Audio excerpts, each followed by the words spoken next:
খুলনা ডুমুরিয়ায় মরহুম মাওলানা আইনুদ্দিন আল আজাদের রুহানি সন্তানদের নিরলস প্রচেষ্টায় প্রতিষ্ঠিত জাতীয় ইসলামী সাংস্কৃতিক সংগঠন আজাদী কাফেলা শিল্পী গোষ্ঠীর উদ্যোগে ভয়েস ফর বাংলা নিউজের শীর্ষক এক ইসলামী সাংস্কৃতিক অনুষ্ঠান অনুষ্ঠিত হয়েছে।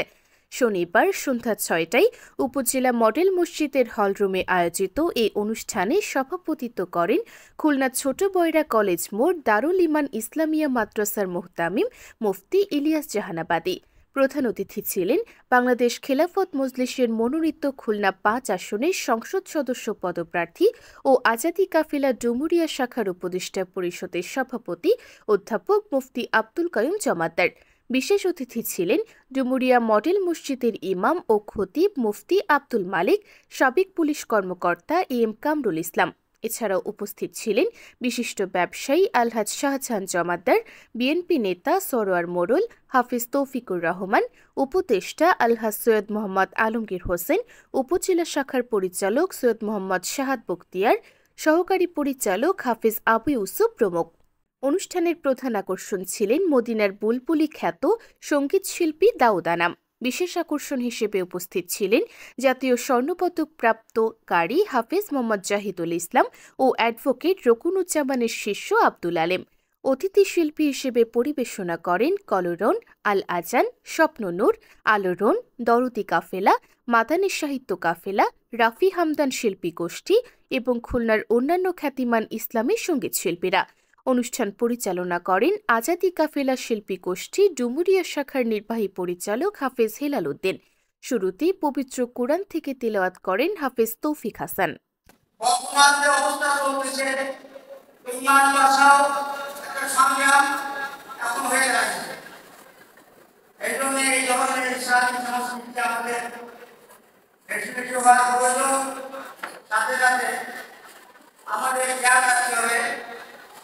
ইসলামী সংস্কৃতির নামে কোন রকম অপসংস্কৃতি কোন রকমের তাদের যে সমস্ত কার্যকলাপ আছে তারা যেভাবে করে ওই ধরনের কোনো কিছু আমাদের করে না।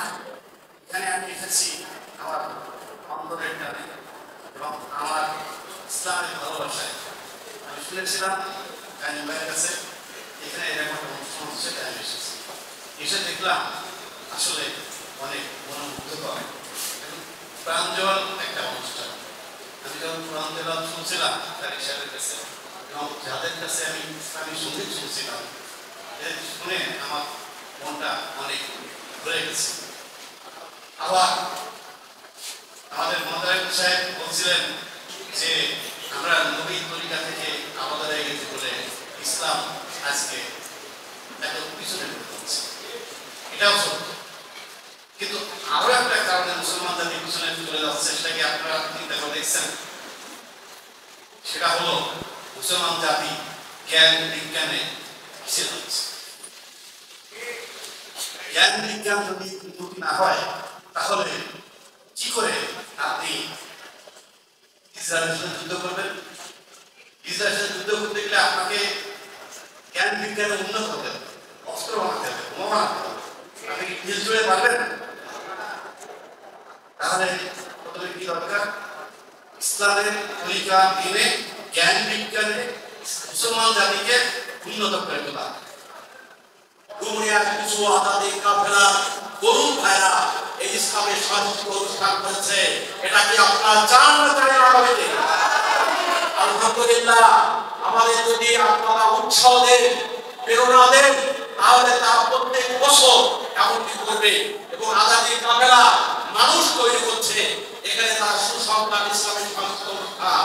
কারণ বর্তমান বাংলাদেশে তথা সারা বিশ্বে সংস্কৃতির নামে অপসংস্কৃতি চলছে, আর এই গল্প আমাদের অবশ্যই দরকার।